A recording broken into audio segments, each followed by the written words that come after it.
రామ్ చరణ్ ప్రకృతి చూస్తే మనకు చక్కగా కనబడుతుంది కదా. ఎలా ఉంది ప్రకృతి అంతా, ఎలా ఉంది చక్కగా ఆహ్లాదకరంగా చూస్తుంటే మన కనులకు కూడా ఎంతో విడవిందుగా అన్నసొంపుగా ఉంది. ఎక్కడ చూసినా కూడా ప్రకృతి అంతా పచ్చగా నీటితోనూ కదా పచ్చగా కనబడుతూ ఉంది.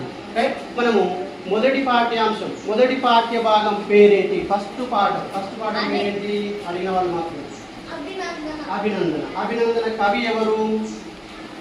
అభినందన కవి వెరీ గుడ్. అభినందన పాఠ్య భాగాన్ని రచించిన కవి శేషం లక్ష్మీనారాయణాచార్య.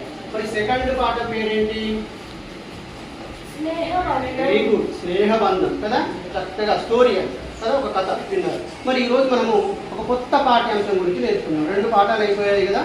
థర్డ్ పాఠం, 3వ పాఠం గురించి ఈరోజు మనము నేర్చుకున్నాం. రైట్, ఈరోజు మీరు పాఠ్య పుస్తకాలు తీయండి అమ్మా. Page number 20.